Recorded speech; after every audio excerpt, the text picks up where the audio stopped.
Hello, you wonderful people, and welcome to another episode of Crime Centric. This being a show where I talk about crime dramas that I watch. For today's episode, I'm going to talk about the latest episode of Big Sky. A lot of really interesting things went down in this episode, so let's break it down. Well, first and foremost, you have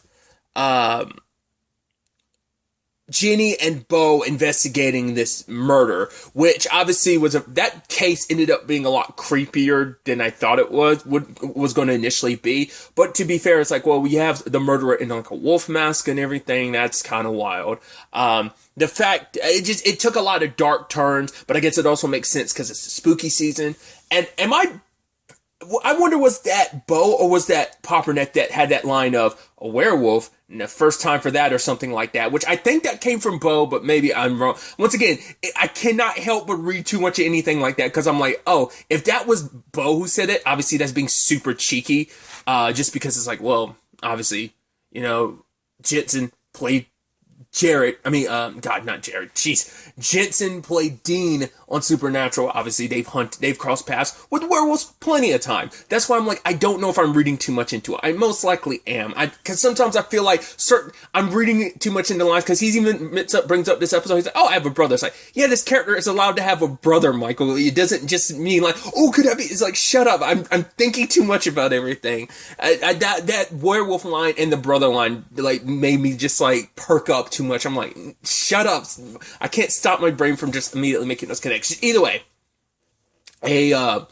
first it was like a wife was murdered, and obviously like there's a lot of suspicious stuff going around with the family, because at first you're like, well, could it be the dad? Could it be the daughter? But then you find out later on from the daughter, it's like, well, actually, like my mom was having an affair, and it's like, wait, what? The guy said like, oh, he didn't do it. In fact, the affair didn't seem like it ended. They still work it because she found out like a month ago, and it's like the wife was having an affair with. They just met up like that night and had dinner and wine together or something like that. Then you find out like, oh yeah, the mask that the killer was wearing they got from the footage, because all they had to do was keep checking people's arms. I figured as much the moment they ran into Scott. They didn't have a reason to, but I'm like, you should have asked to see Scott's arms. Like the moment he popped up, I was like, he seems like he's odd. He seemed off.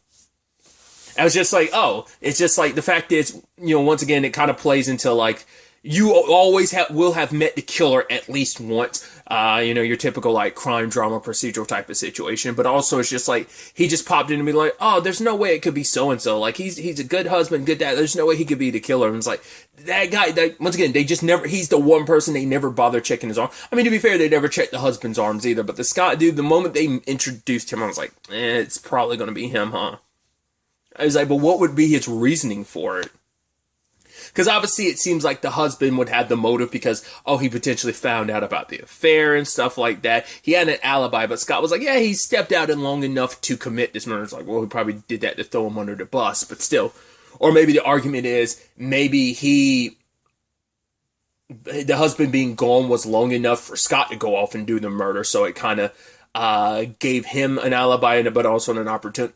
Maybe that's how that worked, because there's still some things with this case we're not 100% sure of, but obviously the dad got attacked, so it's like, okay, couldn't be him. Then it turns out Scott is obsessed with the daughter. In fact, because initially Bo was like, yeah, something's off about this house. It's like, yeah, I used to build houses with my uncle like during the summer or something like that. He's like, the dimensions to this house are off. I'm like, where's this going? And then we find out like there's a whole other room. Like, I guess Scott built that, maybe, I don't know, like maybe it was just like a little extra room that was like in the house because it's old and was closed off. And maybe, I guess, I don't know if that's implying like, because that whole room was done up, like Scott's been obsessed with her ever since she was a little girl, which once again adds so many layers of creepiness to it. But I'm like, I don't know if it's like, oh, he would sneak in and make that his own personal little place anytime that they left or what, because he was collecting pictures and I think it's like anytime there was like blood, like, oh, like a bandage or something, or that she would wear it, like it seemed like he had, I was like, this once again, this story, this is one of those stories where you're like, yeah, this is definitely a movie. It's most likely a Lifetime movie of some sort. I say that jokingly, but yeah, this whole storyline could be a movie in itself. But it's just like, that's just so wild to me that it's just like, and then him, being underneath the bed, and even him popping back up after Bo used a knife to stab him. And like, I love that swift movement of him like grabbing Jenny, turning her around, and she bam, finally put him down. But it's like, that's a wild ass story. Once again, I do appreciate these kind of one-off cases that they're throwing out this season, but I thought that was just that was just such a creepy aspect of the episode. I was like, once again, I get, it fits the season time and everything. It is interesting too because Jenny made a whole point of, it's going to be tough for that father and daughter to make it through this, but at the end of the day, they will, because, a father kind of, sometimes all they can do is kind of really just be, it takes a good father being there for his child is all that matters. And he's like, oh, are we talking about this case or, something else? And she just kind of smiled because being like, yeah, because he's worried about his daughter because he ran into his ex this episode. She's going to be stopping by the camp thing. I kept being like, why does the actress who plays Carla look so familiar? Because I kept being like, I wonder who they're going to cast. It's the actress who played Becca in the show Undone on Prime Video, which if you haven't seen it, I highly recommend you check it out. But yeah, I was like, oh, that's crazy. That's wild. There's other things she's done, but like, that's the thing. That's probably like one of the things that she's done I've probably seen that I'm the most familiar with. So, but it is interesting seeing Bo. Like, Bo's kind of got his like charm to him, but it almost seemed him being so awkward around his ex that I really loved that, And Jenny's reading into it at like, oh, you're still in love with her. He's like, what? No, I'm not. It's like, oh, I guess so. Because obviously why he has such an issue with, he has probably many issues with Avery, but I'm assuming that's why it kind of bothers you to some extent, because it's like, you won't even get the guy's name right. It's like, hey, that guy. It's like, Avery. She's like, I literally just said it earlier, and you're still, he's like, well, when this whole stupid camping thing is over, I get her like the first, like for like a week afterwards, right? And it's like, okay, like, and just let me know if there's anything I need to be worried about. And he's like, no. I guess because it's like, right, he doesn't want to ruin things for his daughter, but he also doesn't want to give her, he doesn't know how much of it is just him being overprotective and worried, and how much of something like, oh, do I need to legitimately be worried? Because Cassie would tell him if he needed to really, really be worried, but we'll see how things kind of play out from there. Which, speaking of Cassie, she does, she's going to investigate the whole Mark situation. And her and Cormac go, which I'm like, oh, look at that. Like, them being all... the actress who plays...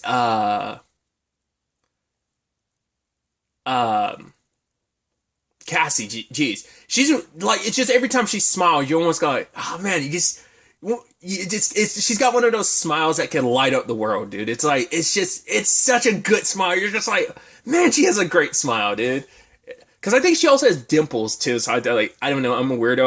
I think like dimples are cute. So I'm like, I don't know. It's just like, it's a combination of that plus the dimples. Like, I'm fairly certain she has dimples. Either way, the fact is that like that whole like, it's like, all right, stop, enough with the flirting back and forth. Just get together already. Jeez. It's like, once again, it's kind of a bummer about the whole her and Lindor thing, but still, it's like, hey, I like this. I guess there's also a part of me that's like, well, I want things to kind of work out for at least one of Luke Mitchell's characters that I'm familiar with. Because, like, any show he's in, like, things don't always work out, especially in the relationship department. I mean, there are other facets to why things don't ever work out, but none of the relationships of some of his more recent characters ever worked out in a more positive light that I was like, man, I want that to work out for him. So like, hopefully that's a thing, but it probably won't, it'll probably be a thing of, yeah, we're together, but then like something's going to happen by the end of the season and it's not going to be a thing anymore, which is going to be a bummer, but either way, they end up finding Mark's body because, they notice like the vultures and stuff like that, but I'm like, and do crap me that in the comments down below, maybe I'm being stupid, I'm like, cause aren't they in a relatively same area that, but I guess they dumped the body somewhere close enough that it was like, right, he must have fallen here and died. Because that was the whole, because I was like, I guess in my head, I thought they were going to bury the body somewhere else. But it's like, no, to get them to stop looking at all, make it seem like he fell here and his body's been there for a while. Sadly, there's got to definitely be evidence of his body being moved, that it's, but maybe the argument could be like, oh, maybe he crawled or something, but and that's why his body had been moved. I'm sure there is going to be evidence of it having been moved or something, but I guess it's just like, right, we want the body to be found somewhere that's far away from us, because if the body never turned up, they're still going to keep looking for him, so at least the whole point is to put their attention somewhere else. It seemed like it was still the same general area to me. That's why I was kind of confused. I was like, wait, why is the body there? Like, shouldn't it be further away? Because you went to the whole point of it. It's like, and I'm curious, I don't know if Cassie would have any reason to connect the dots with the whole Walt situation, like her running into him last episode. I don't know if she'd, like, what would be the reasoning to kind of, like, connect the dots there? There wouldn't be. Eventually, something's going to come up with Walt's picture, and it's going to connect to Sunny, and she's going to be like, wait, I know this guy. Me and Denise saw him, so we'll have to wait and see where things kind of go on that front, but I don't see her immediately connecting the dots because there's nothing. Obviously, we as the audience know, but there's nothing in the show so far that would necessarily make her think, like, oh, that weird dude I ran into, that me and Denise ran into, like, he had something to do with this. So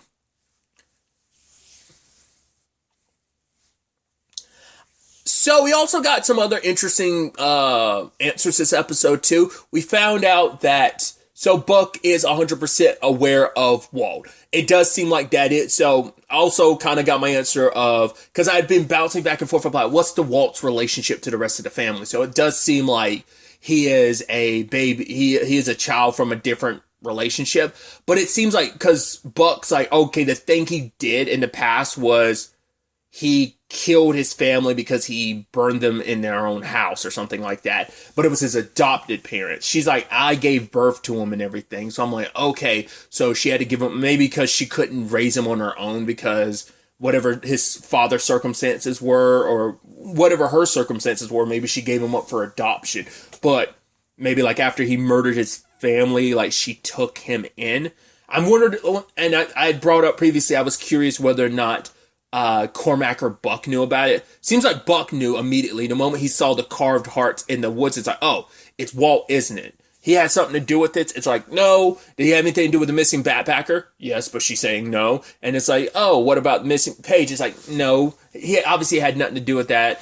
So this still has to have some correlation to that story Denise told. Like, he had to be responsible for that.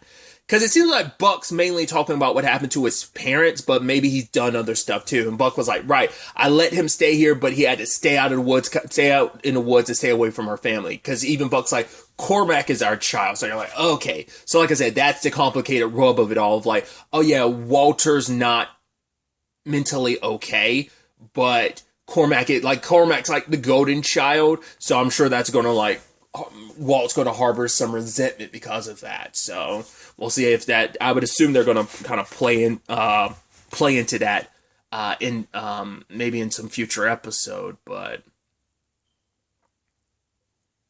I'm curious what those extenuating circumstances of why she would give him up for adoption. I mean, once again, it could be a multitude of choices. Like I said, like just her personal circumstances at the time, like she couldn't take care of the child the way she wants to, so she figured someone else it'd be in the best interest of Walt to be raised by someone else, and sadly things kind of played out the way they did.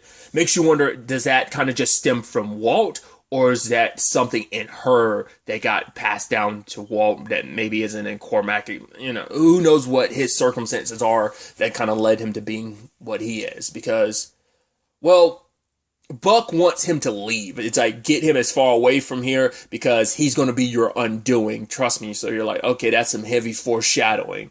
But for her, it's like, right, she loves her child. And she was even telling Buck, it's like, do not make me choose between you and my child, because it's like, yeah, you don't want that situation to come up, because she will ultimately end up choosing her child over you because he's more of her flesh and blood than you are. So, and blood is thicker than water. I know that's not that, learned recently that's not the actual full phrase, but even the butchered version, I'm going to apply it in this regard. I am curious, is it simply for Walt's sake? The fact is that Sunny is lying so much. I mean, I guess it's like, right, this is their livelihood and you're trying to protect it so much. That's where I'm like, that's where I feel this thing of like, okay, so you're not like full on bad guys. You're just like bad, or at least Sunny is, because she's covering stuff up because she's trying to protect Walt, because of his involvement with the Batpacker, maybe because it's like, because of all that, because of stuff in the past, she doesn't want even like the Page stuff to kind of surface, because if it does, it's going to circle back to people investigating the woods and stuff, the general area. It's going to draw a lot of attention and bad publicity to the business. But so it's like, I mean, it's still a dickish thing to do, but it's not like you're 100%, because I kind of went into this being like, oh, is she going to be like a very, very bad person? But once again, we don't know what dark secrets, not just Walt, but even Sonny has, and maybe there's stuff that even Buck doesn't know about. But yeah, because she straight up lied about the Page thing, because Cormac's like, yeah, I look at the trail, like, if she was leaving on her own, there would be like heavy, like trail, like kind of, like she'd be on the trail, there'd be heavy like prints showing that she left. He's like, I haven't found anything for Paige. And she's like, well, she must have taken another route. Then straight up lying to Emily, being like, oh yeah, yep, Paige, she sure made it to New York. So, which obviously Emily isn't willing to let this go. So Luke ends up confronting Avery about all this. And the fact is that, because even Carla made a point of like, Avery can get like super focused on something. Like, once again, don't know what that dude's deal is. The fact is, he stumbled across that stuff about, like, he knows there was a gun amongst their stuff. And yet he didn't say anything. That's because Emily's like, okay, you want me to let this go? He's like, no, just when your mom gets here, we're supposed to be bonding. And she's like, oh, gross. He's like, yeah, I know, but that's her word. The fact of the matter is, when she gets here, we should probably keep this between us. It's like, so Carla's kind of getting kept in the dark kind of on both fronts. But it's like, why though? Who are you, Avery? What are your circumstances? Because at first I was like, maybe he has some connection to this whole Luke and Page thing, but it's like, maybe he does, and they just, because weren't they supposed to be dealing with someone, but maybe the problem is they don't know who they're supposed to be dealing with, and maybe Avery was kind of sussing things out for a bit. That's why I feel like there's got to be a twist where like Avery isn't a good guy or something, that he's something else. Like, I feel like that's got to be the case, but we'll have to wait and see. Especially because he's telling Emily, like, okay, we don't have to, I'm not telling you to let this go. I feel like any parent in this situation would tell her to let it go. So that's what, yeah. Which, there's a deeper layer to me even saying that. Once again, it's ABC, it's under Disney. Did not even mean for that. But I have that song, obviously even fresher in my mind because of Kingdom Hearts 3. Either way, so I'm just so curious.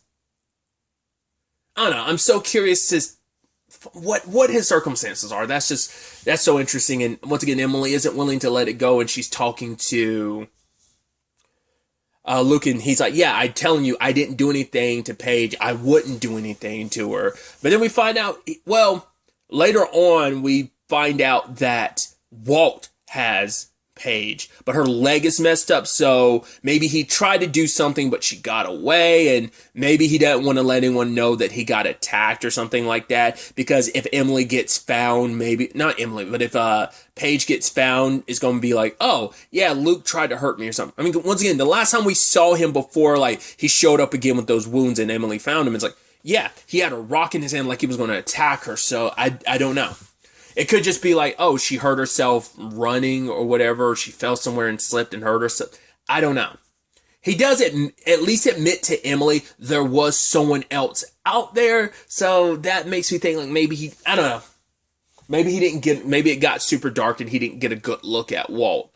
The fact is you're so busy hooking up with someone else and you didn't say anything. I mean, I guess there's no love lost because she broke up with you. It's just, I don't know. He even, because he made the whole point of like, yeah, I'm not that type of person that would like hurt her or something. And you know, I guess it's like implying like maybe he's not the type of guy that would ever get his hands dirty because the way, I was about to say Emily again, geez. The way Paige talked about him, it's like, hey, you're the mommy always has to fix your problems for you type of thing. So who knows what that's all about. And the fact is, because I was wondering why Walt didn't want to leave. It's like, oh, because he's got Paige, so that's why.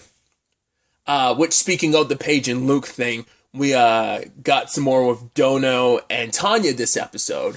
Which even Dono asked her about the whole Gigi thing. It's like, that's Jenny's mom. So what's your plan with that? She's like, oh, you'll find out. So I was like, oh, so you're not even in the know about that. That has to be super personal. Like, it's Tanya's playing like some other game there. I'm like, that's going to come back to bite you. Like, why would you do that? Like I said, it didn't feel like Gigi was like all on board with all of this. Like, it seemed like there's extenuating circumstances of why she did what she did, which I didn't talk about that either. Jenny's still kind of dealing with that, and Bo's like, no, we'll find your mom. It's like, the bills can be tracked and stuff. Probably not. Tanya was probably smart enough to know to cover her tracks with that situation, or maybe even Gigi herself is probably like pretty good with that and not knowing like, oh, I know how to cover my tracks in that regard. So it doesn't seem like we're done with that. Like, it's not like she did it and she bounced. I think Tanya's still keeping that card in play for whatever reason. So she's like, oh, you'll find out soon enough. But they get offered a job this episode. It's like a guy shows up and is like, yeah, Ren told me about you, that you're very smart and you like money. So we're going to pay you. My boss is going to pay you to look for something. Some people stole something from us, and it turns out the people are Luke and Paige. So it's like, okay, we don't know who his boss is yet. Once again, I don't know if this is going to correlate to the Syndicate storyline or not, or whether that's just going to be... Because it's like, it's always been such a main thread across the show, and it hasn't really, because Jerry and Lindor are looking into it, it is a thing of, well, maybe that storyline kind of ends there, but maybe there's a correlation, maybe there's not. It was even interesting that the fact is we did get some confirmation from Tanya this episode about, Dono deciding to leave kind of Ren's side, because I made a point of like, yeah, it's weird. He would never leave her inside, but I guess like he wanted to make that choice because like he kind of fell for Tanya, and I guess Ren was just kind of like, okay, so he has full blown left the Bullers. He's not their like person anymore, so we don't know what their side of things are. But I mean, obviously, it seems like they're doing okay if Ren's going to recommend Tanya and Dono for a job. So, but Dono looks into it, finds out about them at this like camp, because it's like, right, we need to make this choice together about.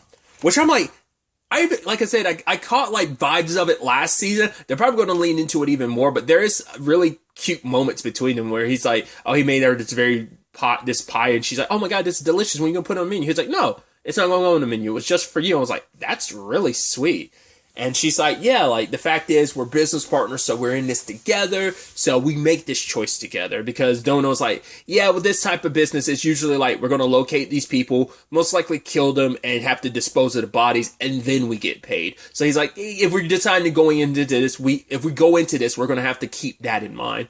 And Tanya's kind of weighing the options until they got more information. Sadly, she doesn't know that the whole circumstance at that place was going to be interesting, because there's multiple connections. I mean, obviously, Cassie is already like connected to that place. Granted, Mark's body's potentially elsewhere, so it won't like directly connect to Sunny, but still, she's already kind of got reasons to be like focus on this place. So does Bo, be considering like, well, his daughter's there, and if you're there, that you or Dono pop up there, that's definitely going to get Ginny's attention. And so, I mean, especially because Bo was so like not relaxed, but it's like, right, Tanya and Dono are like legit, so we can't really do anything about it, so he's kind of letting it go for now, but Ginny refuses to. And now it's like, oh, you don't know, Ginny, that your mom is connected to Dono and Tanya.